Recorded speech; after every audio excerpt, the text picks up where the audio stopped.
Jibril, tubuhku Jibril sakitnya luar biasa, pedihnya tubuhku seperti ditusuk-tusuk 300 pedang. Begitu kata Rasulullah, hadis riwayat daripada At-Tirmidzi. Tubuhku kata baginda Nabi seperti ditusuk-tusuk 300 pedang. Itu Rasulullah, Bu. Rasul di ketika sakaratul maut seperti ditusuk-tusuk 300 pedang. Lah kita ini bukan siapa-siapa, bagaimana Pak Ustaz? Inilah, karena kita bukan siapa-siapa, dekatkan diri kepada Allah.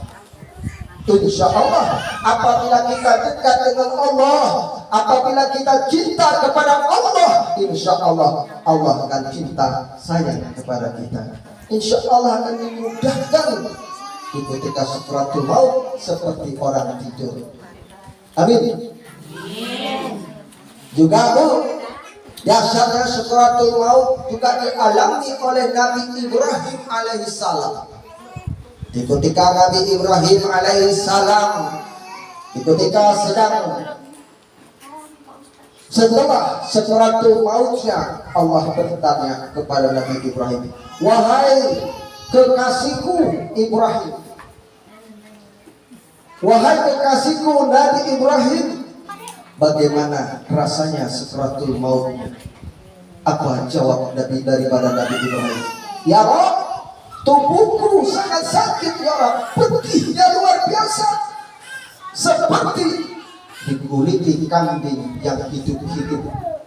Allah berfirman, padahal kami cabut nyawa para nabi-nabi dan rasul dan orang-orang yang soleh itu dengan amat lemah lembut.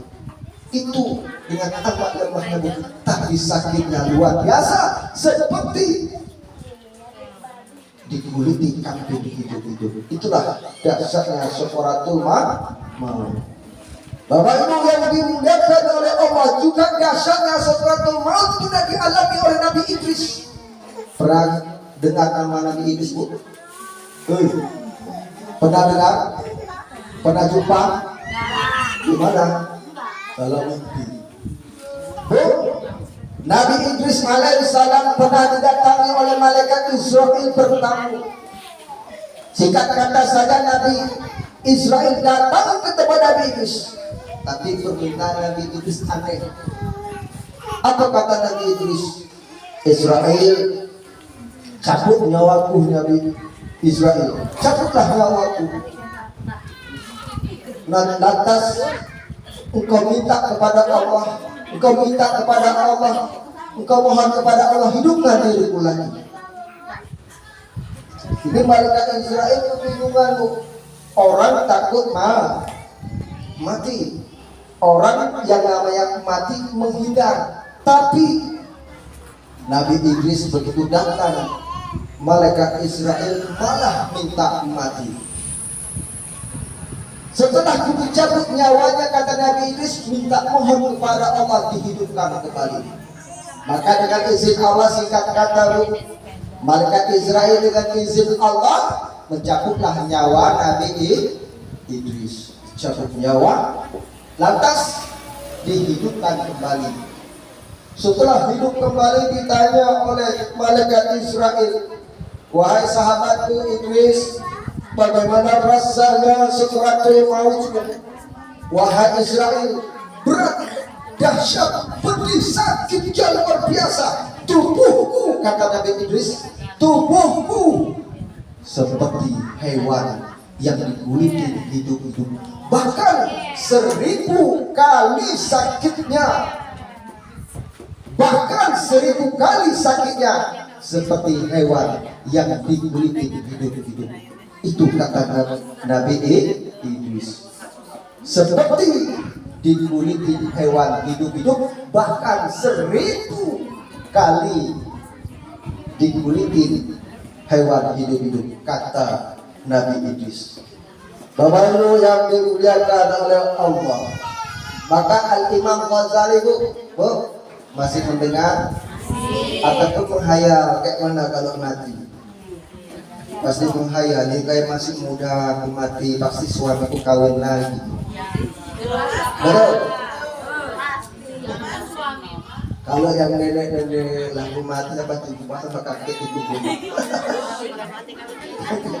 Oh, Imam Ghazali menyebutkan andai orang yang menangisi jenazah, andai Allah menghidupkan sekejap jenazah tersebut dan berbicara yaitu tentang pengalaman sakaratul maut, sungguh kita yang sedang menangisi jenazah pun tak mau lagi menangisi jenazah, kita kembali menangisi diri kita sendiri. Itu kata Imam Ghazali. Andai jenazah yang sedang kita tangisi ada nggak orang mati kita tangisi, ada nggak? Ada. Andai jenazah tersebut dihidupkan kembali sekejap dan mengadu sakitnya sakaratul maut, sungguh kita yang menangisi jenazah tersebut tidak lagi menangisi jenazah, bahkan menangisi diri kita sendiri. Begitulah sakitnya sakaratul maut. Malahan kata Imam Ghazali, sakitnya sakaratul maut itu seperti kayu yang ada duri-durinya dimasukkan dalam perut.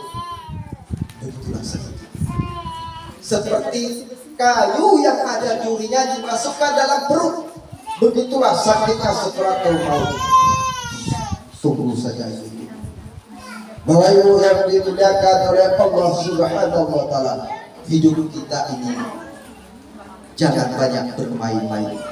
Ingat Bu, kita hidup banyak bermain-main padahal waktu berjalan terus, betul? Betul apa betul? Kita hidup lalai, banyak senang-senangnya, umur jalan terus. Kita terlalu cinta kepada dunia, padahal kalau mati dunia kita tinggalkan, betul?